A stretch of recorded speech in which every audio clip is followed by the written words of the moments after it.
one of the most maybe stressful periods of buying a deal. To me, it's one of the most fun times. I love it. I love this part of the business. Real Estate Lab.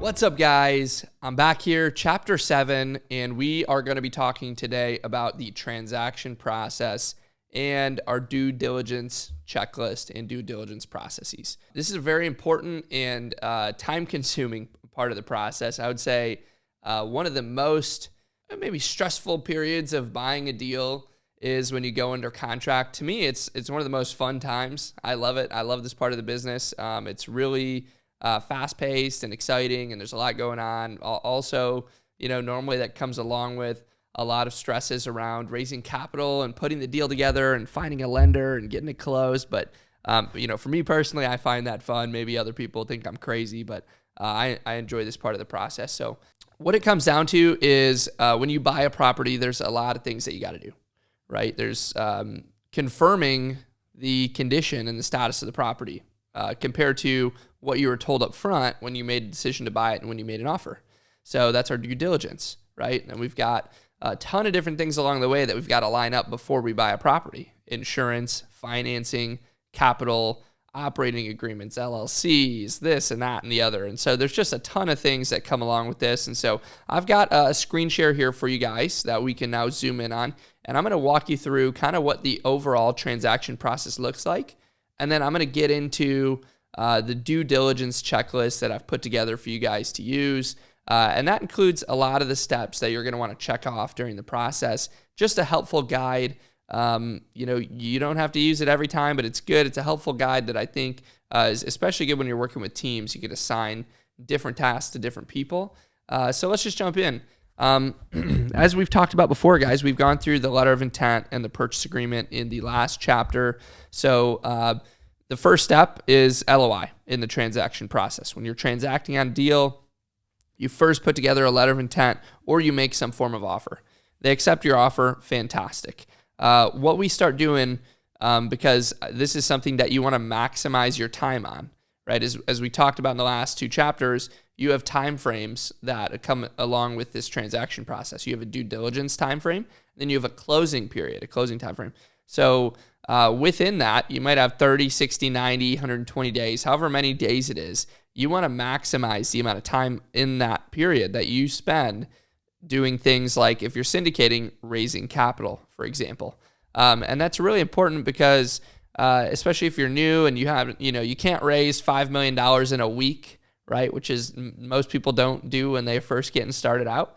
And maybe you're even just raising a couple $100,000. I know it took me all of 2 months to raise $200,000 on my first deal. It was not easy.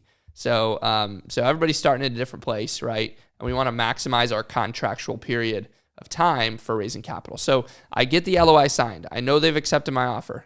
Right away, you're going to obviously begin negotiating and putting together a purchase agreement. I have had that take anywhere from 5 days where they just signed the first version. I've had it take up to 2 months for a purchase agreement to be signed. I've mentioned that in the last chapter, but I've had it take forever going back and forth negotiating on little fine items, and it's just so annoying because at the end of the day, all we want to do is buy the property and they want to sell it. So, but anyways, while you're negotiating the purchase agreement, prepare for your capital raise because you don't want to tell people about it before it's under contract. Because once it's under contract, it's locked. You have the only right to purchase that property. Nobody else can swoop in and take it from you. When you have it under LOI, if you start blasting it out and raising capital from investors and somebody finds out that you don't have it under contract yet and they come in, they make a better offer to the seller can break that LOI and go with somebody else. So don't raise capital until after you're signed on the purchase agreement, but start preparing for the capital raise. And what I mean by that is put your pitch deck together, your offering memorandum. Put together, if you're using a software to track all this, or put together an investor tracker, which we're going to get into. But start preparing for the capital raise. Get ready for that because day one, you want to launch that out when you get this under contract. So third, negotiate the purchase agreement. Like I said, you're going to talk with an attorney about that. We talked in the last chapter about purchase agreements a bit. And you're going to communicate with an attorney to have them draft that. I don't suggest using the state contracts that real estate agents use or brokers. I suggest always, if you're buying something that's $1 million or more, always use a attorney drafted purchase agreement. You could absolutely just use a state contract. I've done it a couple times with very mom and pop rudimentary sellers because they had a residential agent representing them, and I didn't want to, I don't want to go through a whole negotiation process. So we just used a state contract and made it easy. However, normally you're going to negotiate a PSA. Once that's together, I drew this line because now you're under contract for all of these items. So I'm going to zoom in here a little bit more so you can see better. But the first thing that you want to do right when you get under contract, besides launching this capital raise, is put together a list of all of the critical dates for the transaction. We call it a critical date list. And what that means is you're going to write out, because the purchase agreement is going to have a set of timeframes in it, as we discussed. So it's going to have the effective date, which is the date that the contract was signed. It's going to say in there, 30 days from the effective date, due diligence expires, or you have 30 days from the effective date of this contract to perform your due diligence. So write out, what is that exact day? So if we're on June 16th here and we have 30 days to go and do our due diligence, that might bring us to July 15th, for example. So write that down. So June 16th is your effective date. July 15th is your end of due diligence, and then the contract states we have 30 days from that date to close on the property. All right, so that brings us from July 15th to August 14th, or whatever it is. Maybe it's August 15th.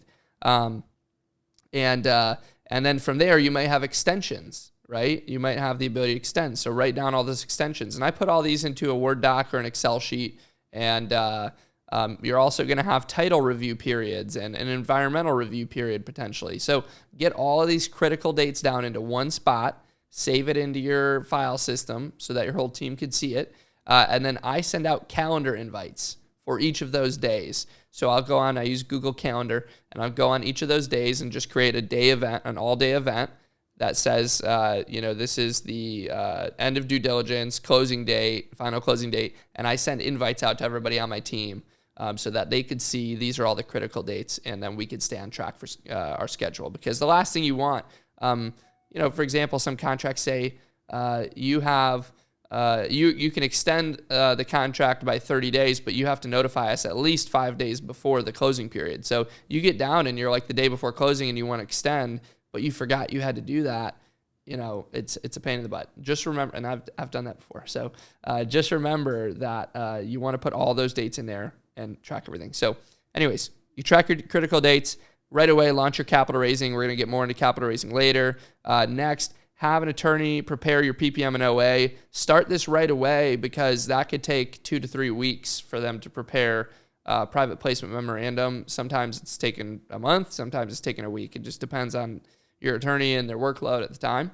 So have your attorney prepare PPM operating agreement so that can get started. Schedule your physical due diligence. So it's good. I normally like to do the physical DD within a week or two of going under contract. So right away, just knock it out while everybody's fresh and ready to go. And the good thing is there, if you find anything that is really alarming on your physical unit walks, we walk every unit every time we buy a property, by the way. Walk every single unit, inside and out, 100 units, 300 units, or 20. I walk every single one, or with our management company, they'll walk them with us. So that's our physical due diligence. I'll go over that a little bit more later on. Next is insurance quotes. You're going to want to start those because sometimes those could take up to a month to get your quotes back. You want to get those back during your due diligence period so that you can confirm your underwriting numbers. Well, order third-party reports. This is something you should also do. I do it on day one. I always order, I think we've talked about this, but I always order a phase 1 environmental property condition assessment, a zoning report, and a new Alta survey.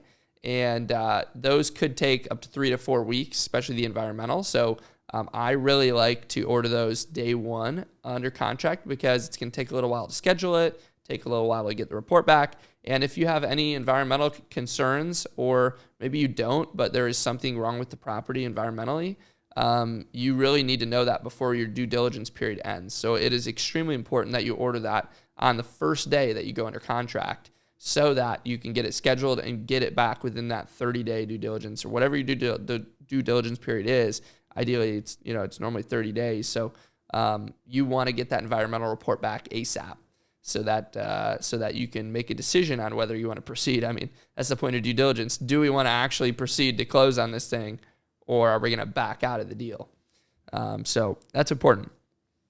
Next, engage with lenders. I like to do this right away too. I want to know what I'm looking at in terms of debt as soon as possible. So get with your brokers, get with your banks, whoever you're quoting. I always like getting multiple quotes. Get with your lenders. Organize non-physical due diligence. So after the physical due diligence is done, it's good to have your management company, or you, whoever's doing it, go and do your non-physical, which is your lease audits, contract reviews, and anything that doesn't have to do with being on site at the property. There's all these documents in the back end. You're reviewing your environmental reports, your property condition assessments, just anything that's not the physical on-site stuff. You want to review all that back end stuff. Make sure there's no issues with title, no clouded title or anything like that. All that kind of stuff is your non-physical due diligence. Next, we're going to bid out our renovation work. After that, creating the LLC entity, your EIN, and a bank account. You need an EIN to get a bank account. If you're new to setting up LLCs, don't pay someone else to do it. You can do it yourself. Unless your attorney just kind of throws it in with what they're doing, I always suggest just go online and type in, for example, in Texas LLC formation. There's a document or a form you fill out online, or you can fill it out on your computer or print it out and mail it in. I normally do the online filing, but you file that, and then you Google EIN setup, or EIN, just EIN, and you'll be able to go to government website, get a federal EIN. It delivers immediately to your laptop or to your computer. You'll see it on your screen. And then from there, you'll be able to set up a bank account after you have the LLC and the EIN set up. So all that's important, because you're going to need a bank account set up to start collecting the money that you're raising. You want to start doing that right away, like I said. So if you start raising money and you've got all these commitments, but you don't have your PPM or operating agreement ready for people to sign, they can't send you money yet until you have the PPM or operating agreement. So that's why I put this very early on in the process. You want to do this sooner, because you can go and get soft commitments, but until you have this, people can't sign on the deal to invest officially, and then they can't send you their money yet. They're not going to send you money without signing these agreements. So that's really important. And then you can't collect the money unless you have a bank account. So obviously, all this you're kind of working on in tandem. A lot of these things, like you could probably scoot this up, alongside these first couple days. But all this is stuff that you're going to want to do. And then finally, it's going to be preparing for closing. So that's an overview of the process. I'm going to show you next this due diligence checklist, and we're going to go through this really quick. This is something that you can use. It's a tool that we will provide for you guys here in the course, and it's something that can just help you guide through the process. And if you're working with a team, you can assign things to different members. So basically how it's structured is, this is our due diligence. We're going to put in our deadline. So kind of based on what we were talking about before, effective date of contract, June 15, 2022. And let's put in here July 15, 2022. And so in between here, we have the ability to, you can customize any of these items if you guys want. But basically, you're going to go through and you're going to be able to say, hey, yes, this is completed. Yes, earnest money is deposited. This is in progress, IP, investor OM, yes, that's done. We have not selected a lender. Title work has been started. And you're going to go through and basically, this is most of the items I've seen, right? Obviously, you can add more to this, right? And basically just track all this throughout. But then you could also assign certain things to certain people and give them deadlines for each thing. So I could say like, hey, my partner, Zach, is going to do this and this. I am going to do, these three things. And then we're going to have, Tori go through, another one of my business partners. He's going to go through and do, these items. So we'll sign this, send it out to everybody, then everybody can track their progress. We could have due dates, all that kind of stuff, some notes on the status. Just a cool little tool that we've put together to help organize this due diligence process. So especially helpful if you're just getting started out. But honestly, I think it's helpful at any point, because even after doing 20 of these projects, there's little things you forget. It's like, oh man, we're 5 weeks in and we've got all the money raised, but oops, I forgot to get an insurance quote.